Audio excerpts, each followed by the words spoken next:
Es un director que ante todo no renuncia a contar historias.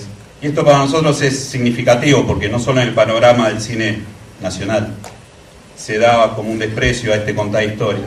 Sin embargo, en él no es así. Busca introducirnos en el mundo de sus personajes mostrando en rápidas recorridas sus lugares, sus afectos, sus peculiaridades.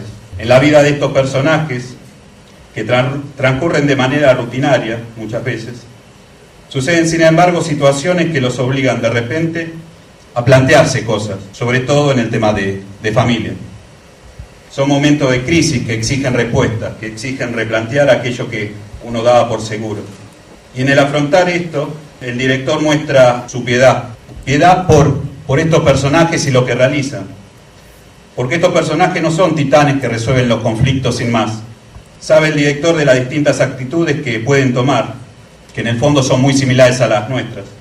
A veces se manifiesta como una búsqueda de respuestas, a veces se manifiesta como espera de estas respuestas, y algún otro narrará una historia.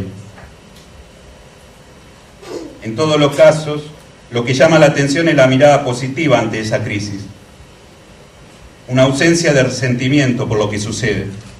Y el resentimiento sabemos que muchas veces echa sombra sobre lo bueno que podemos tener. Y la justificación de esto que da es muy simple, y la menciona alguno de sus personajes, precisamente una madre, diciendo esto: ¿por qué de esta forma? Porque amamos la vida. Mi tarea es empezar este diálogo, porque para mí Burma ha sido un descubrimiento. No solamente su producción cinematográfica, que después de haberlo conocido fui a ver, sino que fue un descubrimiento su actitud de fondo, su visión de la vida. Entonces, ¿cuál es este punto de vista? Su punto de vista sobre la vida, sobre la cuestión humana, y sobre todo de dónde, cómo se formó, de dónde viene, cuáles son sus puntos de referencias. Soy un gran enemigo de la reflexión autorreferencial, o sea, nunca reflexiono sobre lo que hago, porque creo que el reflexionar y el hacer a veces ocupan el mismo espacio en el mismo tiempo. Entonces uno tiene que elegir. Algunos tienen el don de poder, sobre todo las mujeres que tenemos la posibilidad de al mismo tiempo hacer las dos cosas a la vez. Así que a mí la extinción del Vaticano me sirvió muchísimo para pensar por qué había sido. Yo de hecho, hasta que no estuve ahí en Venecia en una lancha como si fuera James Bond, no me puse a pensar, bueno, ¿qué hacía acá? Porque la verdad que en un momento parecía una broma para Tinelli. Y encontré la respuesta en una anécdota. Es un relato que está en el Talmud, que es uno de los libros más importantes, digamos, del pueblo judío, donde hay una gran discusión entre rabinos respecto a un pasaje del Bereshit, que es la manera que se denomina el judaísmo, el Génesis. Después del lío que se armó con la manzana, Dios por primera vez habla al hombre, que en ese momento no había hablado. Lo primero que hace es no lo reta, no grita, dice Ayeka, que significa ¿dónde estás? Y en ese momento Adán, o sea el hombre, o sea nosotros, estaba escondido detrás de un arbusto. Entonces es muy curioso porque en ese momento en el mundo el único hombre que había era Adán. Encima estaba desnudo y escondido detrás de un arbusto pequeño, porque pensamos de que para Dios todo lo ha hecho y todo lo ve, sabía dónde estaba. Entonces durante muchos años se volvieron locos los comentaristas entendiendo por qué lo primero que le dijo el hombre es ¿dónde estás? No ¿qué hiciste? Sino ¿dónde estás? Y cuando Dios escuchó al hombre, salió detrás del arbusto después de un rato y se excusó en lo que había hecho diciendo que fue por culpa de esa mujer que me mandaste. Y luego creo que esa mujer le echó la culpa a la serpiente y la serpiente al huevo y bueno, así siguieron. Y la conclusión que se sacó de esta pregunta, luego de mucho estudiar y mucho reflexionar, fue que lo que le estaba preguntando a Dios al hombre, y que le sigue preguntando, es ¿dónde estás parado en el mundo, en tu mundo, en este mundo, después de cada acto de tu vida? Más allá de qué acto que hagas, digamos, ¿dónde te parás si salís a esconder detrás de un arbusto o enfrentás tus consecuencias? Y esa es la pregunta que uno debe responder todos los días, porque uno todos los días debería dar cuenta de su vida, incluso independientemente de sus creencias, ¿no? Digamos, los actos no es que son menores, pero donde uno se para después de las consecuencias es lo único que podemos hacer, porque hay ciertos actos que cometemos más allá de nuestra voluntad, pero en el después siempre podemos elegir, estaría escondernos o no. Y yo conté esta anécdota en el Vaticano, en el momento y creo que yo lo que contaba y lo que cuento ahora, que yo con lo que hago, con mis películas, con lo que escribo, con lo que cuento, de alguna manera digo dónde estoy. Cuento, digamos, a Dios y al hombre también, ¿no? Que es su reflejo, dónde estoy parado, digamos, en la visión más amplia. Y así es como veo también el hombre, de no juzgar sus actos y no ver a los personajes con piedad y ver después qué hacen, si se esconden en el arbusto o no.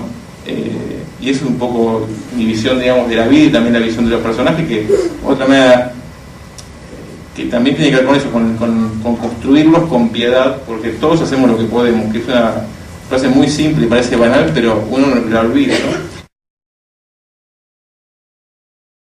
¿no? A mí sí, lo que más me marcó en la vida es la observación, observar al otro, que es que yo lo practico con fascinación, no es algo que lo hago como un deber, como un imperativo, ¿no? Sino, o sea, me gusta mucho observar al otro y reconocerme y reconocerlo y ver cuán parecidos somos, por más que parecemos tan diferentes. Eso tranquiliza tanto, reflejarse siempre en el otro, por más que el otro sea muy diferente, provoca una sensación de paz y de compañía, digamos. Pasivo un poco la sensación de soledad esencial que traemos cuando nacemos. Y es algo que practico en mi vida cotidiana y que también, bueno, es mi trabajo y también me sirve para pagar Swiss Medical, ¿no? A partir que observo al otro puedo construir una persona que no existe, porque todo lo que hacen mis personajes lo hizo alguien o lo puede hacer alguien. O sea, en lo cotidiano se esconde el verdadero heroísmo. Digamos, no hay nada más fácil que ir a salvar las ballenas a Australia, digamos. Pero nada más cómodo, es mucho más fácil salvar una ballena que salvar a un hijo, en el sentido, mucho más fácil educar a un pingüino que a un hijo, ¿no? O sea, en lo cotidiano, en lo cercano, en lo minimal, digamos, en lo diario, están los grandes misterios y las grandes soluciones. Por eso yo desconfío mucho del heroísmo. En el abrazo partido, digamos, hay una frase que me gusta mucho, que no es mía, sino que de Marcelo Birmacher, que es el co-guionista, por eso puedo mencionarla sin pudor. Para el que no la vio, es un padre que en la época de la guerra de los 6 días se va a Israel a luchar por un ideal, pero bueno, después cuando llega ahí conoce a una mujer y forma otra familia. Esto fue la historia real, que después no quedó así en la película, ¿no? Entonces vuelve después de muchos años y el hijo le dice al padre: vos te fuiste a salvar a todos los judíos del mundo, pero no pudiste salvar a uno solo. Y bueno, eso se puede aplicar a todas las causas y a todas las religiones, digamos. Esos dilemas morales son muy complejos, porque la tentación de salvar al mundo a veces puede enmascarar en realidad un deseo de huida. Pero nos fuimos por la rama.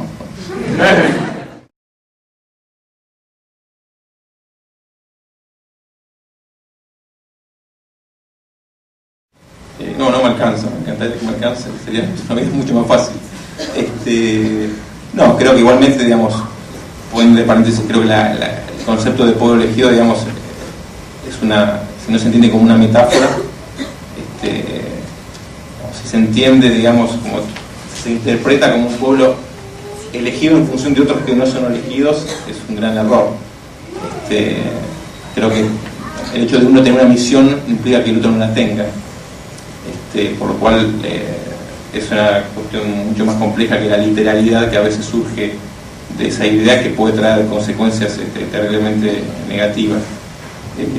No, yo creo que es importante convencerse de la falacia del libre albedrío, y vivir en esa tensión, en esa contradicción, en convencerse con mucha fuerza de que uno elige su destino, pero teniendo esa tensión, esa tensión limita con una idea inconsciente que surge en los momentos de miedo o de límite, que tenemos un destino. Creo que la idea de que tenemos un destino y una misión no implica desligarnos de nuestro libre albedrío, de nuestra responsabilidad, porque es un camino que quizás necesariamente no llega a una parte, a un lugar, sino es un camino a ser recorrido.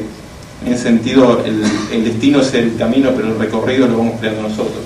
Entonces a veces vivimos en la tentación de elegir entre esas dos posturas, y cuando en realidad conviven de una manera bastante armónica.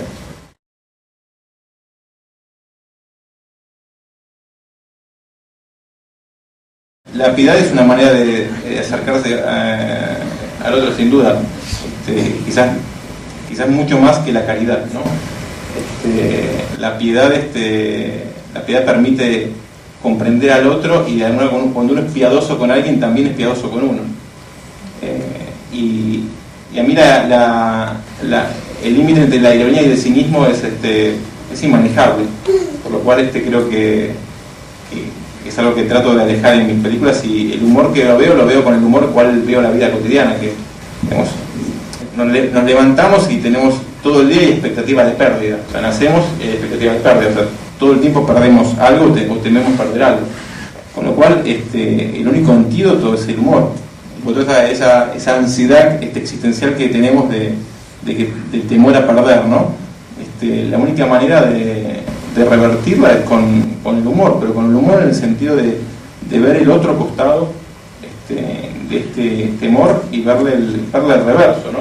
Que es la ganancia, que es estar vivo cada día, y los pequeños detalles, los pequeños movimientos vitales que hacemos para sobrellevar ese miedo básico existencial que es el miedo a la vida, ¿no? Las pequeñas cosas que hacemos para acercarnos al otro, para que el otro nos quiera, para que nos amen, y no lo digo en el sentido romántico de conquistar a alguien, sino nada, para que el taxista nos caiga bien, ese tipo de cosas de nuestra vida cotidiana, o sea, el humor en lo cotidiano, en la construcción del día a día, en hacer cada día medianamente agradable, me parece que es fundamental. Yo siempre digo que a mí lo que busco cuando hago una película es que una persona que entre salga apenitas un poco mejor que como entró. Si eso sucedió, fue un hecho quizás necesario o en la vida de esa persona, si no, no. Con lo cual soy bastante cuidadoso en la elección de las imágenes y de las palabras, porque digamos, para sufrimiento y para pérdida ya está la vida, que es gratis, no hay que pagar entrada, digamos. No encuentro ningún sentido a ver un sufrimiento sin superación en una obra artística. Es una cuestión de gusto, digamos, o sea, no le veo sentido, o sea, ¿para qué? O sea, me voy a entregar un pedazo de mi vida, de tiempo, para ver lo que puedo ver potencialmente en mi vida cotidiana y sin posibilidad de redención. El arte nos permite sublimar esa redención que a veces en la vida cotidiana no existe. Entonces creo que como las cosas tienen un porqué, ¿no? En este mundo creo que el arte necesariamente tiene que cumplir ese rol.